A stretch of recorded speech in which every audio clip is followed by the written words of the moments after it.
2022년 음, 11월 네, 20일 네, 주일 예배, 네, 가정 주일 예배를 시작하겠습니다. 우리가 또 오늘 11시 본 예배를 같이 드리고 또 저녁이 돼서 주일 가정 예배로 늘 주일을 다시 시작합니다. 네. 네. 기도는 지금 엄마 기도해 주셨고요. 형규가 기도했었죠. 네. 규리가 네. 규리가 기도를 해주시고 가정 예배 시작할게요. 하느님 아버지 일주일 시작해 주셔서 감사합니다. 그리고 코로나가 잠잠했다 싶더니 계속 생기고 있습니다. 그래도 이 자리에서 예배를 할 수 있어서 고맙습니다. 항상 그런 것은 아니지만 하나님을 예배하며 기쁜 주일이 되게 해주세요. 예수님 믿습니다. 아멘. 네, 오늘은 2022년 우리가 추수감사 주일로 예배 드렸었죠. 네. 네. 오늘은 가정 예배 본문은 네. 지난주에 살펴봤던 요한복음 19장을 다시 한번 또 살펴보는 걸로 우리가 하겠습니다. 네, 그래서 요한복음 19장을 보면서 오늘 특별히 또 감사에 초점을 맞춰서 요한복음 19장에 나오는 그 십자가 사건들을 보면서 우리가 어떤 것을 감사할 수 있는지 한번 또 성령님께 물어보고 답변도 받아보는 좋은 시간이 되었으면 좋겠습니다. 본문 말씀은 28절, 19장 28절부터 37절까지 두 절씩 엄마부터 우리 딸 순서대로 시작.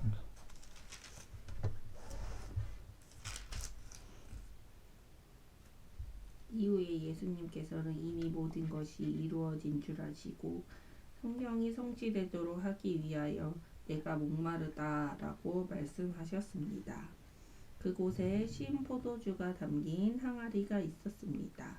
군인들이 해면을 신 포도주에 흠뻑 적셔서 오슬초 막대기에 매달아 예수님을 입으로 가져갔습니다. 예수님께서는 신 포도주를 맛보신 다음 다 이르렀다 라고 말씀하셨습니다. 이 말씀을 하신 후 고개를 아래로 떨구시고 운명하셨습니다. 이날은 예배일이었고 다음 날은 안식일이었습니다. 유대인들은 안식일에 시신을 십자가에 그대로 두고 싶지 않았습니다. 그래서 빌라도에게 시신의 다리를 부러뜨리고 그 시신을 십자가에서 내려달라고 부탁했습니다. 군인들이 가서 예수님과 함께 못 박힌 첫 번째 사람의 다리와 또 다른 사람의 다리를 부러뜨렸습니다. 그러나 군인들이 예수님께 갔을 때에 그들은 예수님께서 이미 돌아가신 것을 알고는 그분의 다리를 부러뜨리지 않고 창으로 예수님의 옆구리를 찔렀습니다. 바로 피와 물이 쏟아져 나왔습니다. 이것을 본 사람이 증언한 것이니 그의 증언은 참됩니다. 그는 자기가 진리를 말하고 있다는 것을 알았습니다. 그가 이렇게 말한 것은 여러분들도 믿게 하려는 것입니다. 아빠 다 읽을게요. 이런 일이 일어난 것은 그의 뼈가 하나도 부러지지 않을 것이다 라고 쓰여진 성경 말씀을 이루기 위해서입니다. 또 다른 성경에는 그들은 자기들이 찌른 사람을 볼 것이다 라는 말씀이 있습니다. 아멘. 네. 하느님 말씀.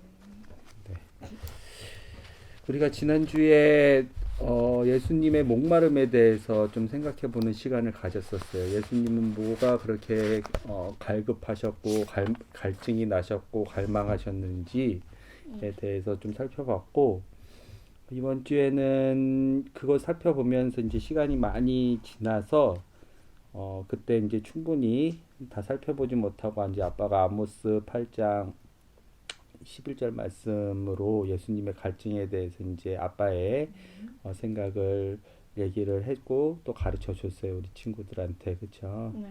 오늘은 그것보다 훨씬 더 좀 중요하지만 더 우리가 깨달음을 얻어서 더 은혜를 받을 수 있는 요한복음 19장 30절 다 이루었다, 이 질문이 있었는데 이 질문은 우리가 그 지난주에 다 해결을 못했어요. 그렇죠? 다 이루었다라는 말씀이 어떤 의미일까 같이 생각해보는 시간을 갖고 다 이루었다 하기 전에 오늘 또 요한복음 19장 말씀 우리가 한 번 더 읽어봤어요. 28절부터. 그렇죠? 여기 중에서 혹시 궁금한 거나 질문이 있어요? 그 다리 부러뜨렸다고 했잖아요. 네.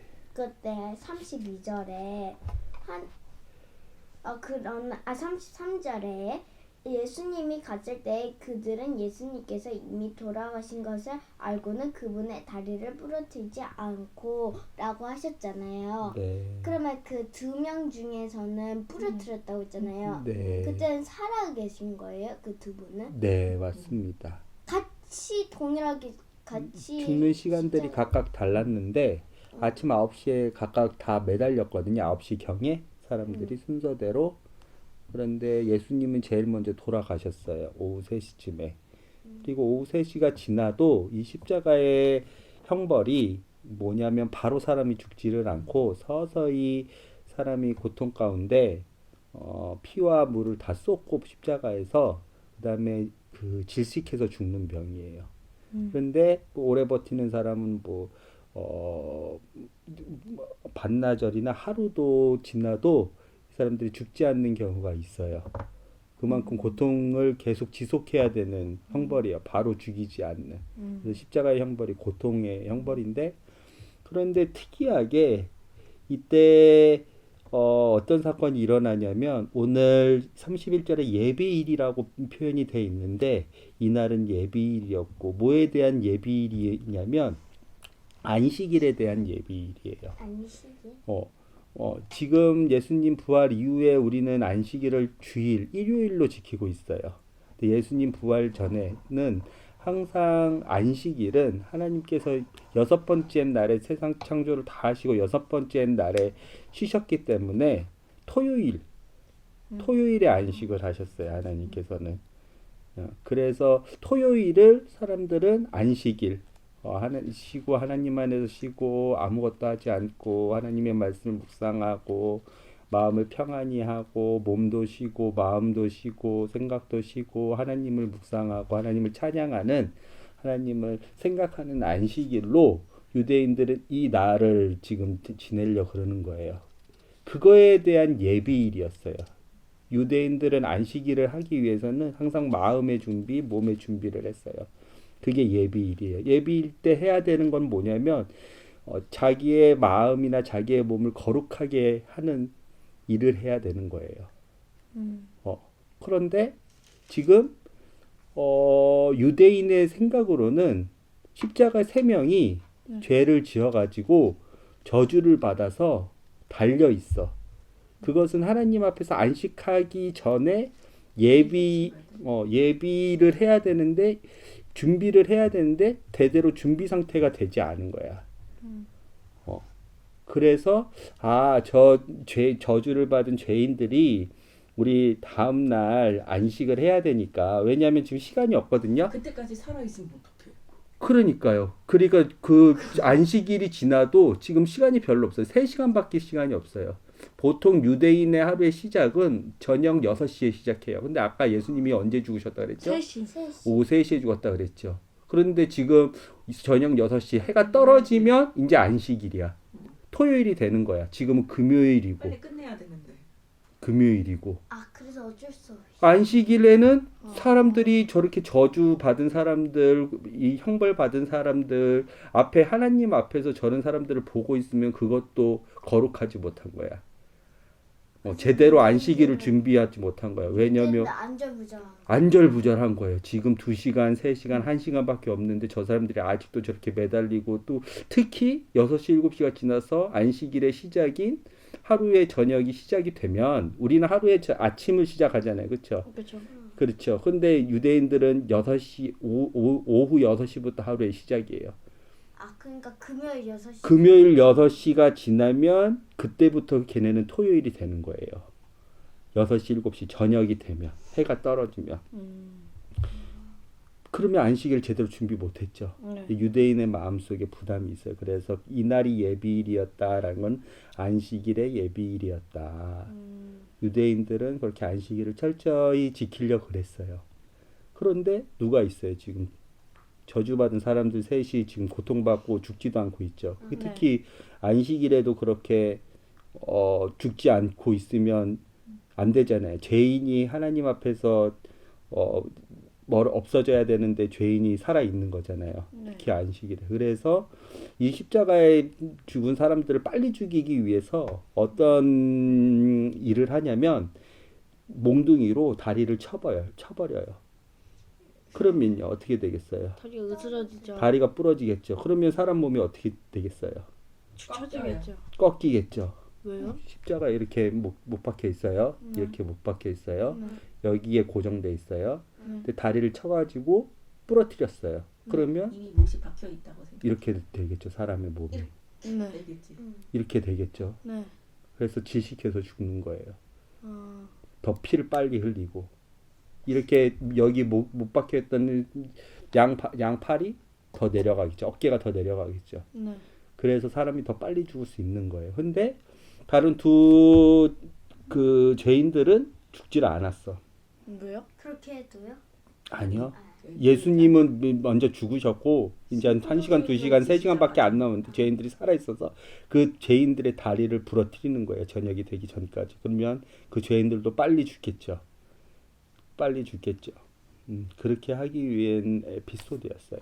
근데 예수님은 왜 빨리 죽으셨냐면 시편에 오늘 두 가지의 이미 구약에서 메시아는 예수님은 거룩하신 하나님은 두 가지 구절이 있어요. 시편 34편. 네. 아빠가 그냥 얘기할게요. 그들이 자기를 찌른 사람을 볼 것이다라는 말씀이 있어요. 그리고 여기는 그다음에 요한복음 19장 36절에 그의 뼈가 하나로 부러지지 않을 것이다라는 성경 말씀은 여기 아빠가 갖고 있는 성경 말씀은 엑소더스, 넘버스, 그다음에 시편 이렇게 있는데 출애굽기 12장 46절, 그다음에 넘버스니까 민수기 9장 12절, 그다음에 그 시편 34절 20절 34편 20절에 메시아는 뼈가 하나도 부러지지 않을 것이다. 뼈가 부러지면 메시아가 아니야. 몸이 상하면. 그러니까 예수님 먼저 죽으신 거야. 어떻게 돼 있는지 아빠도 좀 궁금하니까 출애굽기하고 한번 민수기를 한번 읽어볼게요. 네. 출애굽기 12장 아빠가 찾아볼게요. 들어봐요. 집중해서. 네. 이미 구약에는 여러 가지 예수님에 대해서 예언한 게 많다는 거 우리 친구들은 이미 알고 있죠. 네. 구약과 신약은 연결돼 있다는 게 알고 있죠. 네. 출애굽기 12장 46절에는 어떤 말씀이 있냐면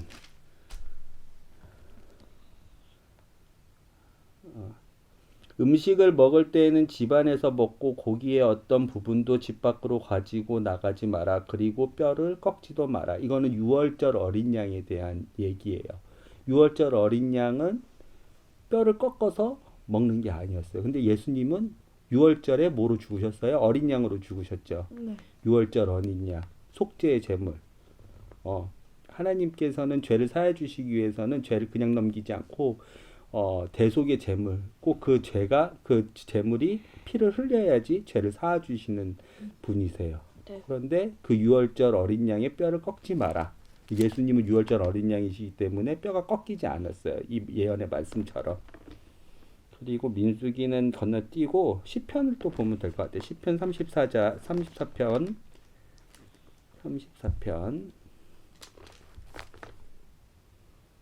20절. 여호와께서는 그들의 뼈마디를 하나도 꺾이지 않게 완전하게 지켜줄 것입니다. 이것도 예언의 말씀이에요. 예수님에 대한.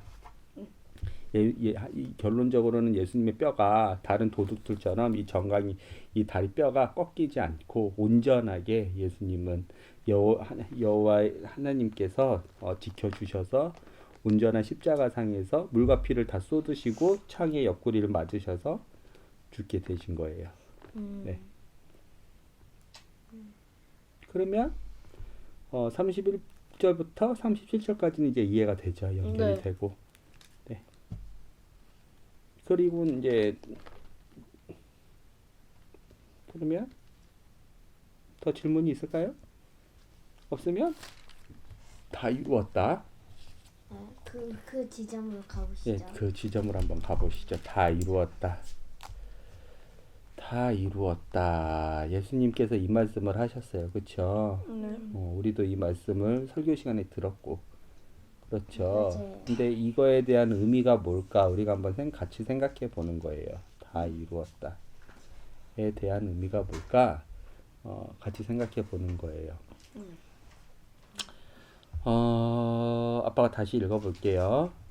29절, 30절, 요한복음 19장 29절, 30절. 그곳에 신 포도주가 담긴 항아리가 있었습니다. 군인들이 해면을 신 포도주에 흠뻑 적셔서 우슬초 막대기에 매달아 예수님의 입으로 가져갔습니다.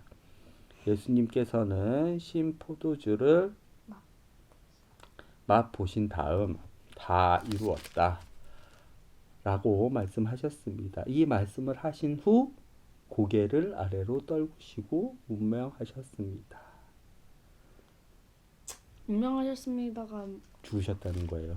호흡이 끊어졌다는 거예요. 영혼이 나갔다는 거예요. 코 떨구시는 게 뭐예요? 고개를 떨고 사람이 죽으면 아무 힘이 없기 때문에 고개를 떨구는 거예요. 특히 십자가에서 매달려 계셨기 때문에. 그래도 악을깡을 버티셨네요. 이렇게 고개를 이렇게 떨구시고. 신포도주가 그 마취에 더 강하게 되는. 아니요, 그거는 그때 쓸개로 만든 포도주가 첫 번째 십자가에 못 박히기 전에 마취가 전에 더 그래서 강해요. 거절하셨죠. 거절하시고 더 고통 느끼게. 얻는 신포도주를 맛보시고 죽으셨는데 여기에는 왜 그랬을까? 왜 그랬을까? 그 질문이 참 필요해요. 저는 알겠. 음. 아까 아빠가 말했듯이 음. 그의 뼈는 하나도 부러지지 않을 것이다 하기 위해서는 빨리 죽어야 되잖아. 이게 안식일 전에. 그러니까 고통을 빨리 느낀 다음에 먼저 이 36절을 이루기 위해서 그랬지 않았을까? 그거보다 이제 조금 더 큰 게 있어요. 음. 좀 더 큰 게 우리가 생각해 봐야 될 게 있어. 예수님께서 뭘 이루셨을까? 뭐가 끝났을까? 뭘 완성시켰을까? 나의 죄를 짊어지고 간 거를? 에 대해서 우리가 한번 생각해 보자는 거야. 네. 예수님 전후, 십자가 사건 전후로 해서 아빠가 질문을 해볼게. 아빠 이렇게 질문을 해볼게. 예수님이 십자가에서 죽기 전과 죽고 나서 뭐가 달라졌어요? 지금 아빠가 예수님 관점으로 보는 게 아니라 형규, 우리 아들, 그리고 딸, 그리고 엄마 삶에서 생각해 보는 거예요. 베드로, 요한, 뭐 마리아 이 관점에서 생각해 보는 게 아니에요. 예수님이 십자가를 지기 전에 나의 삶과 예수님이 십자가를 지고 나서 다 이루시고 나서 나의 삶이 달라진 게 정직하게 뭐가 있는지 우리가 생각을 해보자는 거예요. 그게 질문인 거예요. 뭘 이루셨는지, 그 이루신 게 나하고 무슨 상관이 있는지, 나에게 무슨 영향이 있는지.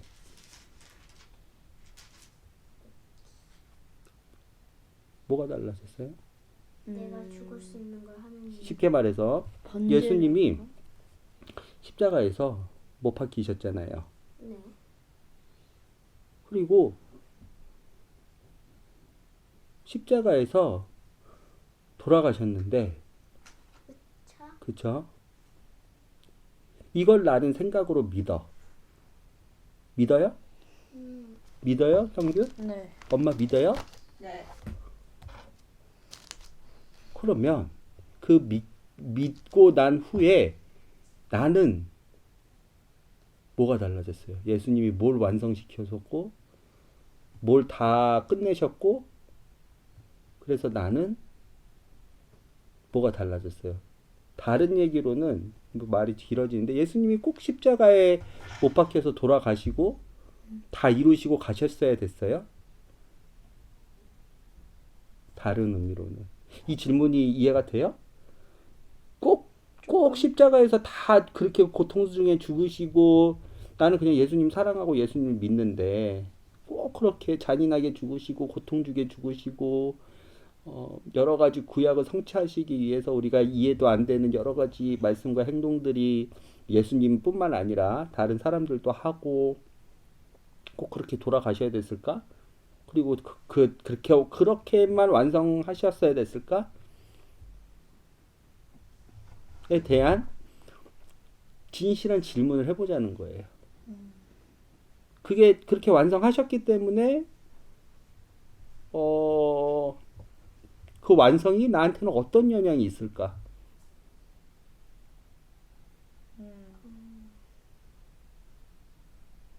한번 생각해 보자는 거예요. 뭘 완성하셨고?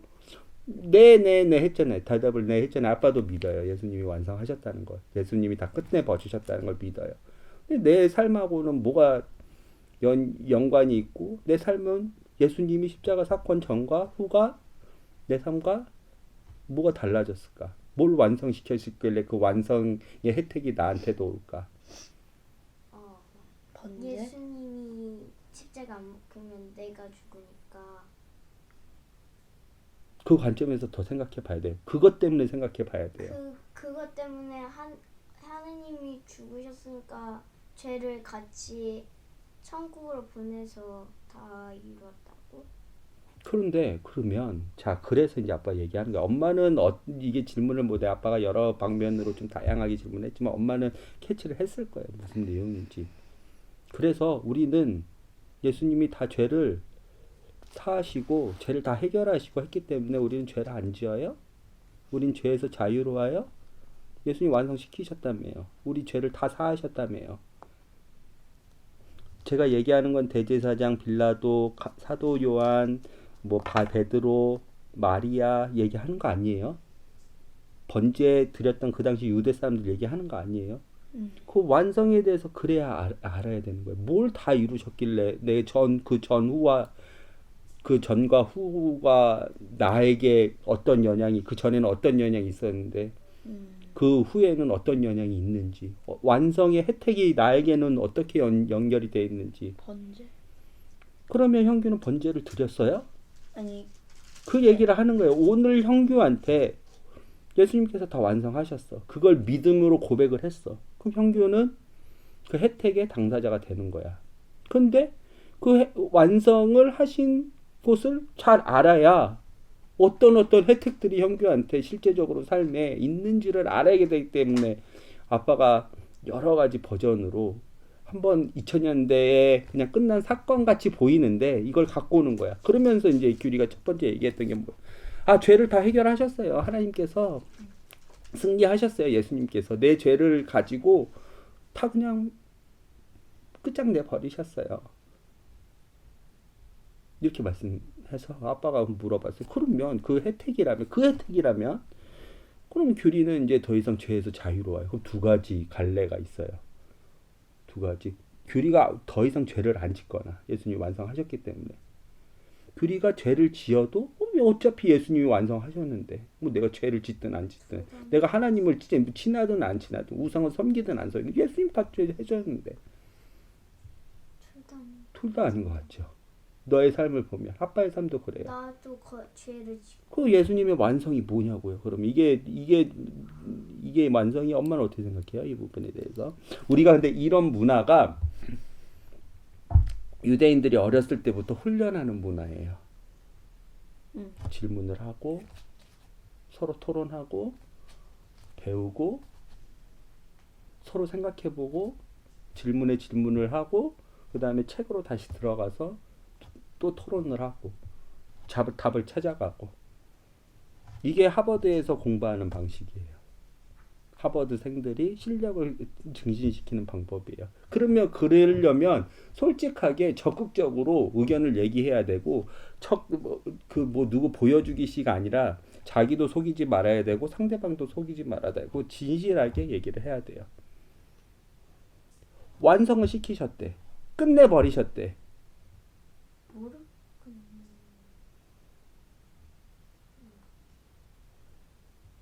뭐가 끝난 거야? 내 삶에서. 하나님의 뜻? 하나님이 계획하신 뜻을 조금 더 맞는 얘기인 것 같은데 조금 더 설명이 필요해요. 하나님이 예수님한테 우리가 죄를 지었는데 십자가에 못 박힐 순 없으니까 하나님이 예수님한테 약속한 거죠. 너가 십자가에 못 박혀 죽어라. 죄를 다 끌고 가라. 해서 결국에 죽을 직전까지 해서 다 이루었다라고 말씀하시는 것 같아요. 왠지. 그런 건가?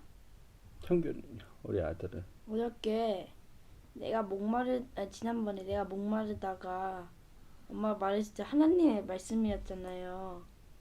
근데 이제 심포주를 먹으면서 고통을 느끼면서 하나님의 말씀을 들은 거예요.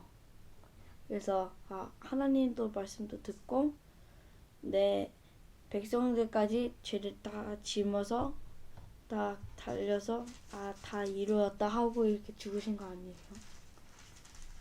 엄마는요?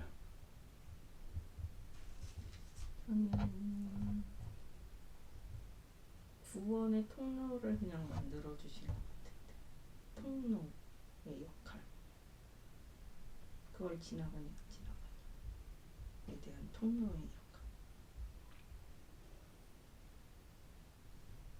예, 아빠는 이 말씀에 대해서 근데 이제 그런데 그것을 엄마가 특히 이제 말씀을 해주셨는데 그래도 아빠는 그 부분을 인정해요. 엄마의 말씀을. 아빠가 이제 얘기를 할 거예요. 이 다를 이루었다를 아빠가 좀 소화시킨 그 범위까지 얘기를 할 건데 나는 근데 통로의 역할보다는 사실 이루었다의 느낌은 그 통로이 아니냐 뭐냐는 아니었어. 그렇죠. 그 통로의 끝에는 그러면 다시 질문이 생길 수밖에 없어. 내가 어떤 죄를 짓든 말든 하나님하고 내가 뭐 의로운 관계를 맺던 아니면 불의한 관계를 맺던 내가 뭐 용서받지 못할 관계를 맺더라도 그러면 예수님 안에서 다 이루신 예수님 안에서 내가 개판으로 살더라도 하나님의 말씀, 하나님의 율법대로 하나님의 법대로 살지 않더라도 뭐 다 통로를 만들어 놓으셨는데 그럼 나는 막 살면 되겠네. 이 질문이 생길 수밖에 없어요. 그 완성으로 아빠는 보이지 않기 때문에 엄마의 얘기를 조금 더 들어봐야 될 것 같아요.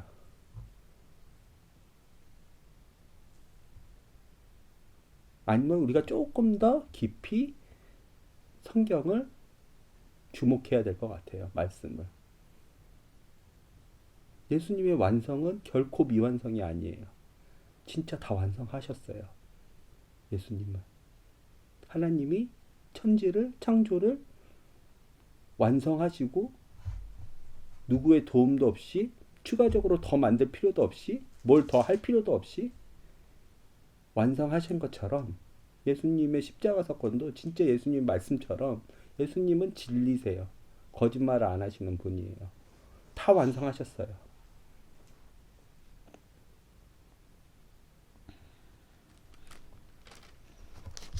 뭘 완성시켰냐면 엄마는 아까 그럼 통로가 아니라 한 가지 엄마 얘기만 듣고 아빠가 얘기를 해볼게요. 얘기해도.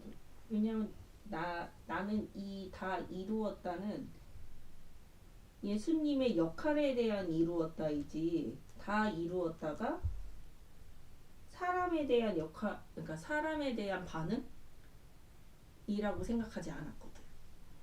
이걸로 인한 사람에 대한, 그러니까 이 이루심에 대한 사람의 결과는 이렇게 생각하지 않았던 거지. 엄마가 지금 얘기를 하시는 건 우리 친구들도 알아야 되는데 우리가 그 예수님을 닮아가야 되는 과정이 있는 거예요. 예수님을 닮아가야 되는 과정이 있는 거예요. 그게 뭐냐면 성화라 그래요. 하나님처럼 거룩한 모습으로 점점 변하는 과정. 성화라 그래요. 그 얘기를 한 것 같아요. 믿음으로 예수님을 믿는, 특히 십자가, 그리고 그 높게 달린 노뱀을 보는 자가 사는 것처럼, 그 모형처럼, 그 모델처럼 예수님을 바라보고 믿는 사람은 다 구원을 얻는다라는 하나님의 이 약속에 대해서, 그러면 믿음으로는 구원을 얻는다, 의로움을 받는다라는 하나님의 약속에 대해서 예수님은 그것까지만 이루셨고, 그 다음에는 사람이 점점 하나님을 닮아서 거룩하게, 의롭게, 바르게, 정직하게 바뀌어야 된다라는 성화는 사람이 가져간다. 이것도 학자들에 따라서 논란이 됐어요. 그러면 예수님이 이미 다 이루셨는데 사람이 율법을 사람의 힘과 노력으로 지키려는 것처럼 성화도 사람이 힘과 노력으로 다 지켜야지 구원을 얻는다는 말이냐?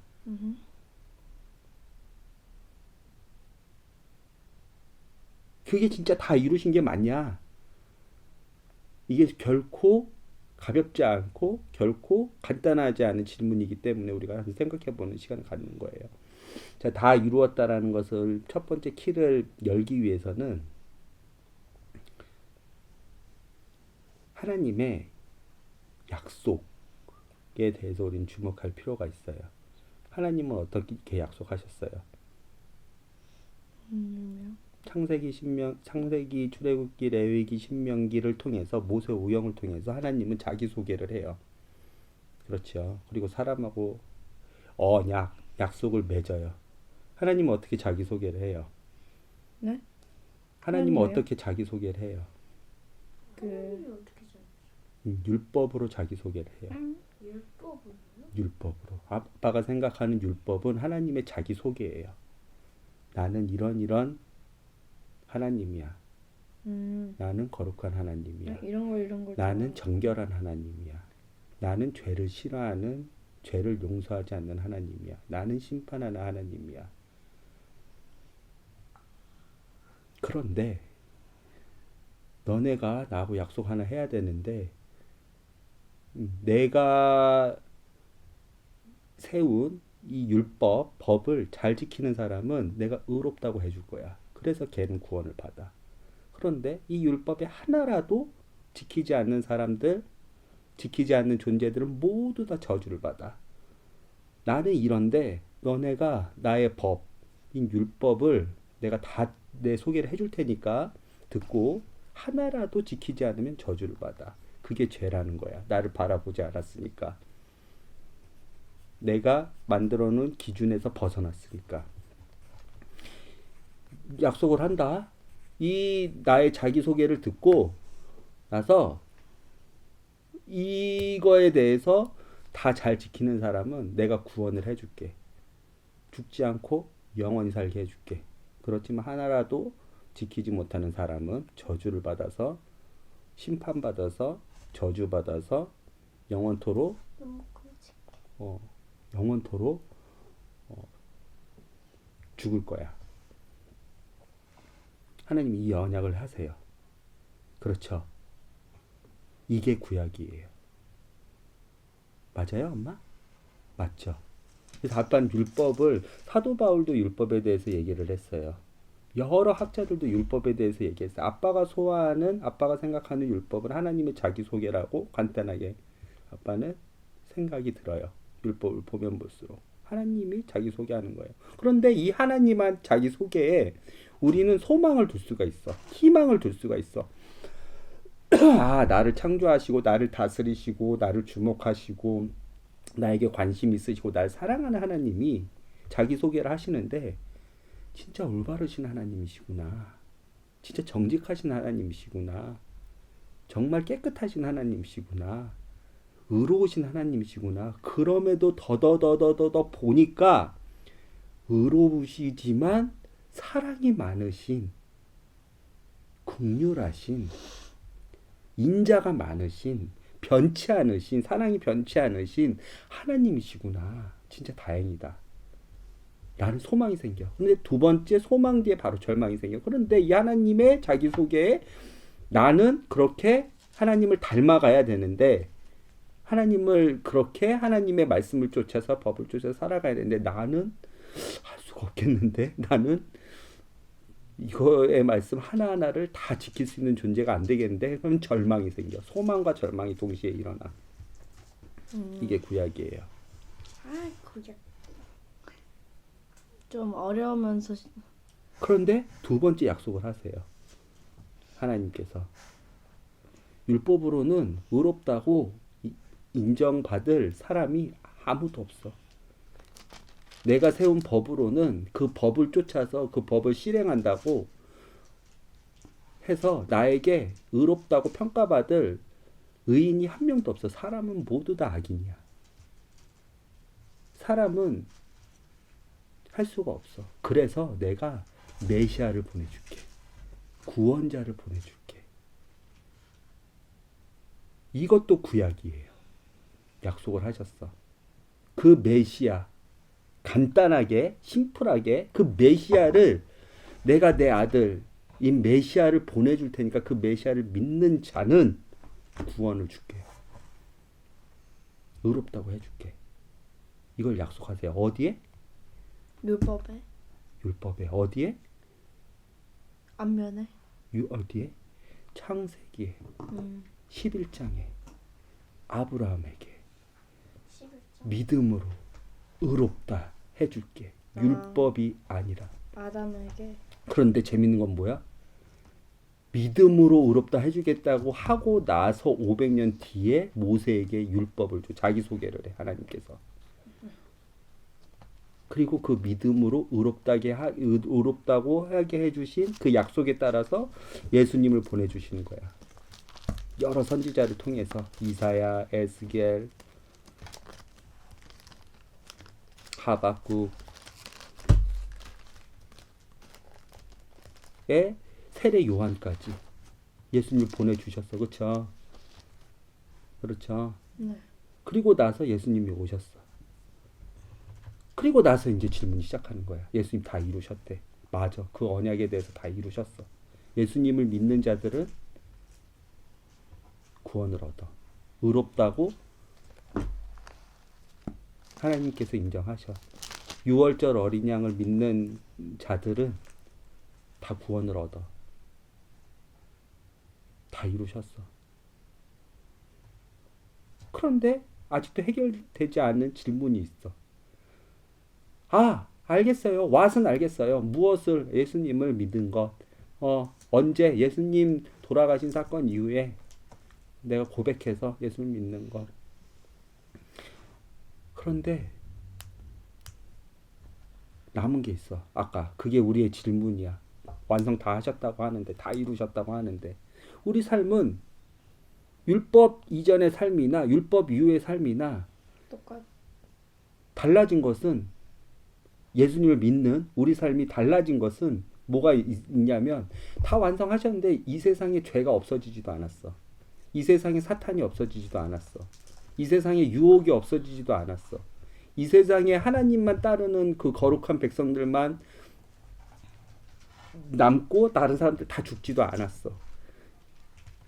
예수님 다 완성하셨는데 아직도 나는 고통 속에 살아. 유혹 속에 살아. 아픔 속에 살아. 죽음 속에 살아. 예수님이 완성하시고 달라진 건 뭐냐면 크리스찬들, 예수님 믿는 사람들 달라진 건 뭐냐면 더 이상 동물 제사는 드리지 않아도 되겠구나. 번제가 아니에요. 또 정확히 얘기해야 돼요. 속죄제는 더 이상 드리지 않아도 되겠구나. 속죄제는 더 이상 동물의 피로 하나님의 그 죄를 그냥 넘어가는 그 제사는 드리지 않겠구나. 그거 하나만 달라졌지. 내가 언뜻 잘못 생각해 보면 달라진 게 아무것도 없어. 예수님 십자가 사건 전이나 십자가 사건 이후나. 근데 예수님 다 끝내셨대. 도대체 이게 뭐예요?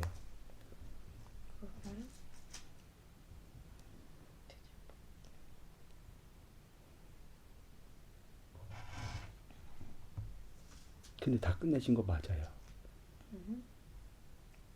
오늘은 시간이 없으니까 또 이거에 대해서는 진짜 우리가 진짜 생각해보고 나하고 이렇게 1대1 매칭을 해봐야 돼요. 그래야 내 삶이 진짜 예수님이 완성하신 이 삶 속에서 하나님을 제대로 알고 예수님을 제대로 믿고 진실되게 그 고백 속에 살고 내가 성찬식을 제대로 할 수 있고 내가 예수님과 제대로 동행할 수 있고 내가 예수님 안에서 거듭날 수 있고 그래서 진짜 하나님이 약속하신 하늘나라를 살 수 있기 때문에 우리가 예수님이 다 완성하신 것에 대해서 정확히 알아야 되고 믿어야 되고 그 말씀을 신뢰해야 되고 진짜 예수님 다 완성하신 것을 우리가 다 눈으로 봐야 되고 그 말씀 속에서 그것을 다 찾아내야 돼요. 오늘은 말씀을 하나하나씩은 보지 않을게요. 궤괄을 하는 거예요. 궤괄. 이 말씀, 이 다 이루었다라는 깊이를 측정하기 위해서 큰 그림을 보는 거예요. 구약의 큰 그림은 봤어. 약속을 봤어. 그렇죠? 하나님 두 가지 약속을 하셨어. 그렇죠? 첫 번째 약속은 내가 이런 율법을 주는데 율법을 지키는 사람은 내가 의롭다 판단해 줄게. 아무도 그 약속을 지킨 사람이 없어. 하나님이 두 번째 약속을 그 다음에 주신 게 아니라 원래는 첫 번째 약속이었어. 믿음으로 내 말을 믿는 사람. 믿음으로 예수님을 믿는 사람. 내가 그 사람을 의롭게 해줄게. 근데 세 번째 약속이 있어요. 세 번째. 왜? 이 믿음으로 예수님을 믿어도 하나님이 새 하늘과 새 땅을 우리에게 주시지 않기 때문에 쉽게 말해서 하나님이 모든 악을 심판하시고 우리에게 천국에서 하나님을 경배하는 그 재림 사건이 바로 일어나지 않기 때문에 아까 얘기했잖아요. 우리는 예수님이 죽은 십자가를 믿음에도 불구하고 우리 죄가 다 해결되지 못하는 우리의 유혹이 사탄의 권세가 다 해결되지 못하는 삶에서 살고 있다고 아직.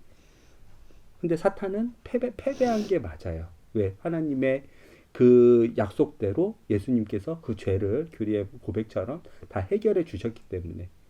그렇지만 우리가 놓치는 게 이 세 번째가 있어요. 그래서 하나님은 또 한 번 약속을 하세요. 어디에서 약속을 하시냐면 모세의 입을 통해서 신명기에서 약속을 하시고 에스겔의 입을 통해서 에스겔 36장 그래서 에스겔의 입을 통해서 하나님은 또 약속을 하시고 이사야의 입을 통해서 하나님은 또 약속을 하시고 언약이라고 하는데 새 언약을 주세요. 뭐냐면 충격적인 거예요. 내가 내 영을 너희 속에 부어줄게. 내가 내 영을 너희 속에 부어줘서 너희 마음이 에스겔 버전으로는 부드러워질 거야. 그래서 율법을 다 따르게 될 거야. 너희가 내 마음에 내 마음에 된 것처럼 너희는 새로 태어나서 거듭나게 돼서 너희는 하나도 죄를 짓지 않게 될 거야. 너희는 항상 나와 함께 있을 거야. 라는 새 언약을 주세요. 그 관점에서는 진짜 다 이루셨어요. 예수님께서 이 말씀을 하셨어요. 내가 죽어야, 우리 요한복음 봤죠? 너희를 도와줄 보혜사 성령님이 오실 거야. 그 성령님은 너희를 도와주실 거야. 우리가 그 말씀만 보고 오늘은 마무리할게요. 그래서 다 이루신 게 맞아요.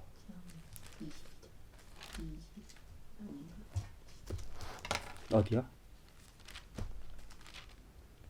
네. 성창식 때 말씀을 하셨어요.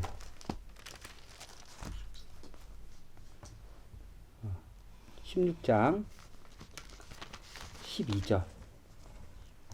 내게는 아직 너희에게 할 말이 많이 있지만 지금은 너희가 그 말을 도저히 이해할 수 없다. 이거는 성창식에서 말씀을 하시는 거예요. 예수님께서.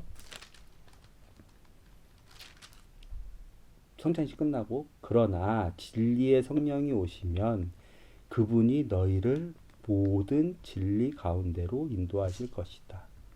그분은 자기 마음대로 말씀하지 않으시고 그가 들은 것만 말씀하시며 앞으로 될 일들을 너희에게 알려주실 것이다. 진리의 성령은 내 것을 가지고 예수님의 것을 가지고 너희에게 알려주심으로써 나를 영화롭게 하실 것이다. 그리고 이 20장 이제 올라가시기 전에 20장 예수님 다 돌아가시고 나서 20장도 있고 14장도 있어요. 20장 어디요? 돌아가시고 난 뒤에 예수님 다시 저기 부활하시고 평안하기를 바란다. 부활하시고 20장 몇 절이요? 21절. 21절. 다시 예수님께서 너희에게 평강이 있을지어다. 아버지께서 나를 보내신 것 같이 나도 너희를 보낸다. 22절.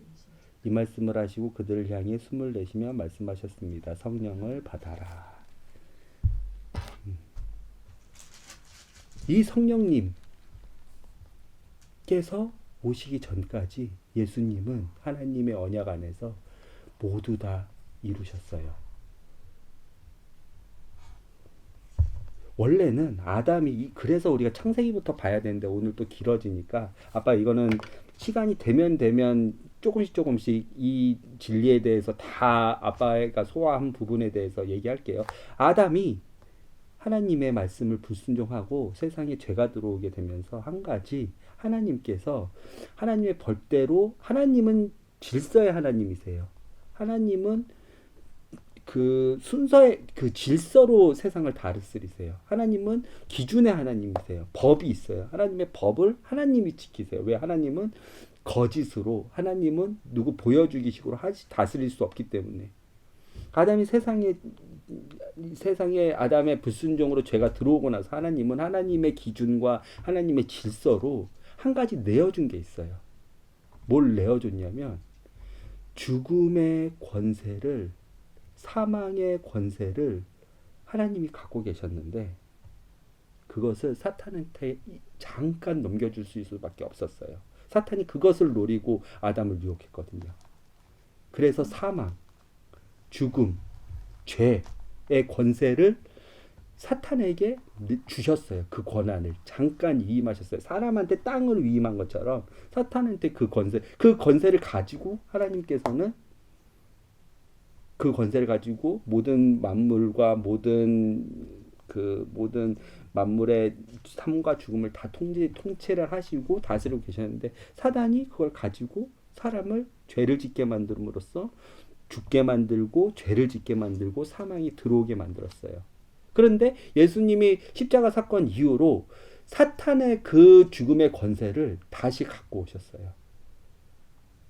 이 말씀이 있어요. 이 말씀도 시간이 되면 나중에 한 번 더 보여드리고 창세기부터 알아야 돼. 그리고 유월절 어린 양에 대해서도 알아야 되고 성만찬에 대해서도 알아야 되고 지금 잔에 대해서 나오는데 원래 유월절 되면 유대인들은 네 개의 잔으로 포도주를 마셔요. 유월절 음식은 세 개예요. 빵, 포도주, 양고기. 그런데 어린 양이 예수님이 하셨던 성찬식에는 두 가지 음식밖에 없었어. 어린 양이신 예수님 제외하고 아까 뼈를 꺾는 어린 양이신 예수님 제외하고 예수님은 빵과 포도주로만 성찬식을 하셨어. 왜? 그분이 직접 어린 양이 되셨기 때문에. 그리고 나서 성찬식을 하려면 잔을 네 번에 걸쳐서 마시게 되는데 예수님은 세 번째 잔만 마시고 제자들하고 찬미를 하면서 겟세마네 동산에 올라가서 네 번째 마지막 잔인 구원의 잔을 세 번째 잔은 대속의 잔이야. 네 번째 마지막 잔을 마시고 이제 내가 하나님의 대속을 받아서 구원을 받았습니다. 할렐루야 찬양하면서 유월절이 끝나게 되거든요. 근데 예수님은 제자들과 세 번째 잔만 마시고 나서 겟세마네 올라가서 이 잔을 내게서 돌리지 내게로 하나님의 뜻이 있으면 이 잔을 내게로 돌리지 마시옵소서. 네 번째인 죽음의 잔, 구원의 잔을 돌리지 마시옵소서. 그 네 번째 잔을 언제 마시고 죽으시냐면 이때 신포도주를 마시고 네 번째 잔을 마시고 죽고 유월절을 완성하신 거예요. 그래서 다 이루신 거야. 이것도 시간이 되면 조금 더 우리 친구들하고 나눠볼게요. 예수님이 어떤 걸 완성하셨는지, 나에게 어떤 영향력이 있는지에 대해서 아까 아담부터 유월절부터 지금 새 언약, 특히 오늘은 새 언약에 대해서 초점을 맞추는데 새 언약인 성령님이 오시려면 예수님이 무조건 죽으셔야 돼.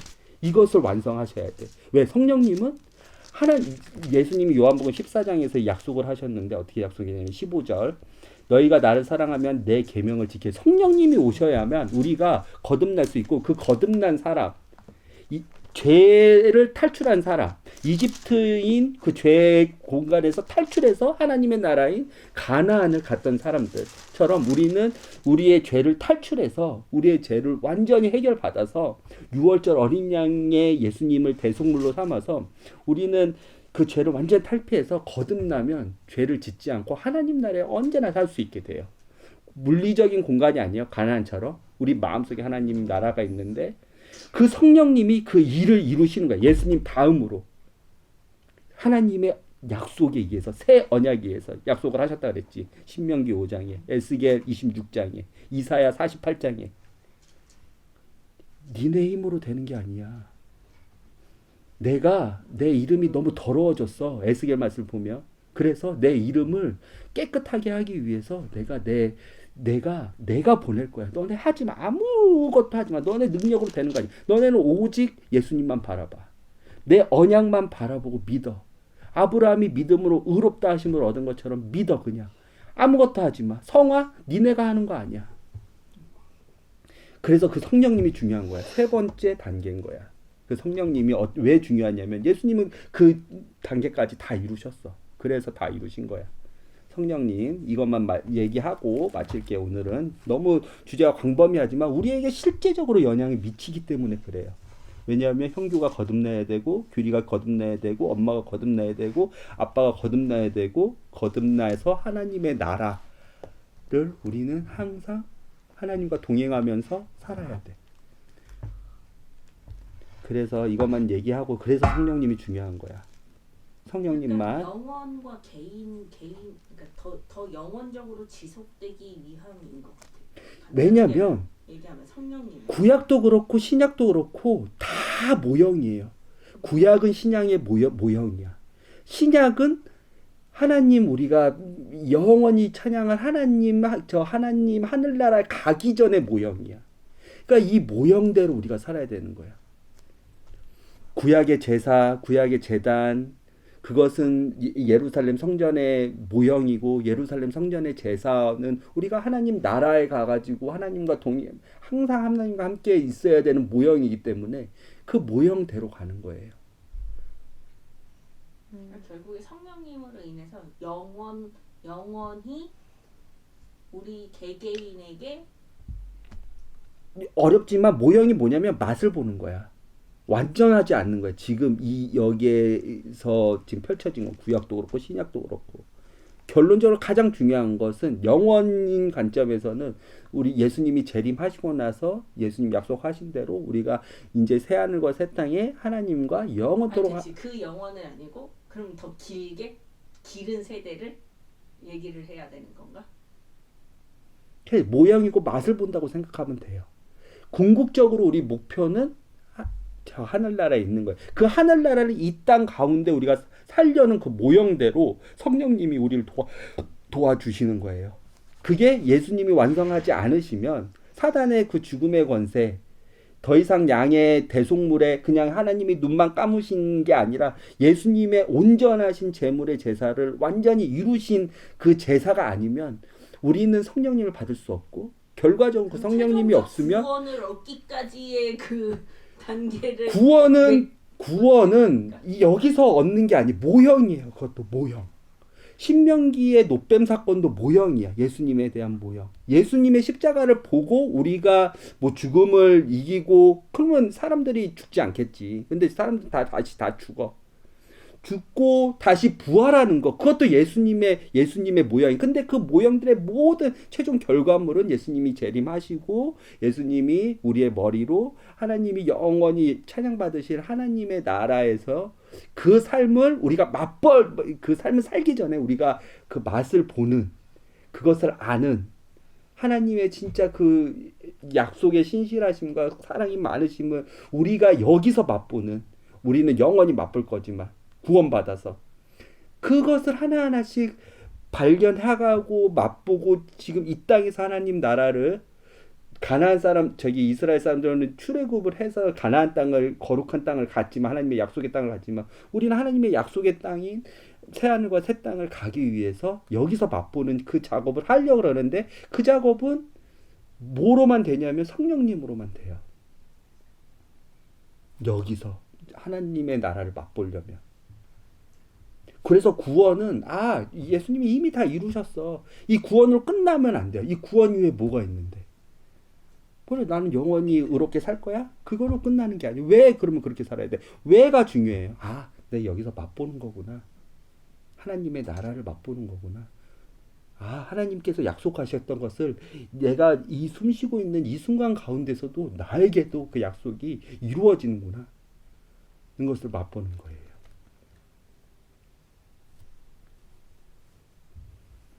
마지막으로 이것만 읽고 오늘 말씀 정리하고 또 우리가 시간이 되면 다 이루어졌다에 대해서 실제적으로 우리 삶에 한번 적용해보는 시간을 갖도록 할게요. 성령님의 말씀인 거야. 요한복음 14장도 예수님께서 약속하신 거야. 새 언약.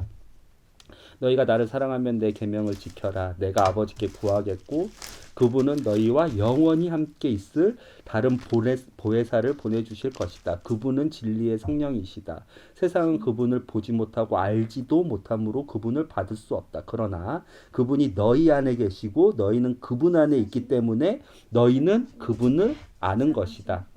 나는 너희를 고아처럼 버려두지 않고 너희에게로 다시 올 것이다. 조금 있으면 세상은 더 이상 나를 보지 못할 것이나 너희는 나를 볼 것이다. 그것은 내가 살고 너희도 살 것이기 때문이다. 그날에는 내가 내 아버지 안에 있고 너희가 내 안에 있고 내가 너희 안에 있는 것을 너희는 알게 될 것이다. 내 계명을 가지고 그것을 지키는 사람이 나를 사랑하는 사람이다. 그리고 나를 사랑하는 사람은 내 아버지께 사랑을 받고 나도 그를 사랑하여 그에게 나타낼 것이다. 이 계명을 지키는 것, 예수님이 명령하신 계명을 지킬 수 있는 오직 유일한 방법은 성령님의 도움 아니고서는 할 수가 없어요. 성령님이 내 안에 있고 내 안에 성령님이 계셔서 날마다 성령님으로 내가 거듭난 존재가 돼서 하늘나라를 날마다 살 수 있는지 없는지는 이거밖에 없어요. 좀 어려운 주제였지만 일단은 이 주제를 한번 더 생각해 보고 아빠가 더 쉬운 언어로 더 쉽게 기회가 되면 계속 이 주제에 대해서 알려줄 테니까 신약은 이런 관점으로 봐야 돼요. 그래서 알았죠? 우리가 다음번에 또 한번 깊게 같이 나누는 시간을 갖도록 해요. 이거를 알아야지 또 다음번에 우리가 이 토론을 할 때, 이 가정 예배를 드릴 때 또 더 진전된 자기의 의견들을 말할 수 있을 거예요. 기도하고 마치도록 할게요. 다 이루신 예수님 감사합니다. 사람의 죄, 나의 죄, 아담의 죄인 나의 죄를 때문에 하나님 약속을 하시고 옛 약속을 완성하시고 율법을 완성하시고 새 약속을 완성하시는 하나님의 그 계속되는 사랑과 계속되는 기회를 우리가 받습니다. 그 안에서 예수님께서 하나님의 말씀을 순종하셨고 성령님이 오셨듯이 하나님 나의 삶도 다 이루신 예수님의 그 약속과 그 외침 속에 그 십자가 밑에 있기를 원합니다. 우리 아들, 딸, 그리고 우리 희정이 저도 예수님이 약속하신 그 약속을 굳게 믿습니다. 그래서 우리가 죽고 하나님 나라에 가는 구원뿐만 아니라 이 땅에서 하나님께서 3,000년 전에 5,000년 전에 약속하셨던 아브라함에게 약속하셨던 모세에게 약속하셨던 이사야에게 약속하셨던 에스겔에게 약속하셨던 그 약속을 내가 살아 숨쉬는 이 순간에도 그 약속의 당사자가 되길 원합니다. 그러기 위해서는 내 안에 성령님이 절대적으로 필요합니다. 예수님이 죽으신 것도 내가 인정해야 될 부분입니다. 예수님 대신 나 대신 예수님이 죽었다는 그 놀랍지만 이해되지 않지만 오묘하지만 그 사실인 그 진리인 것을 우리가 점점 성령님의 도움으로 깨달아서 이 땅을 살 동안에 우리가 거듭난 사람이 되게 하시고 우리가 죄 짓지 않는 사람이 되게 하시고 점점 하나님을 닮아가는 성화의 사람이 되게 하시고 우리가 특별히 하늘나라를 맛보아 아는 사람이 되게 하셔서 실제적으로 하나님을 영원히 찬양할 수 있는 그 새하늘과 새 땅에 갔을 때는 하나님을 알고 하나님을 영원히 찬양하고 기뻐하고 하나님을 예배하는 그런 하나님의 창조 목적에 합한 사람이 될 수 있도록 주님 우리를 이끌어 주세요. 성령님 도와주세요. 예수님의 이름으로 기도드렸습니다. 아멘. 아멘.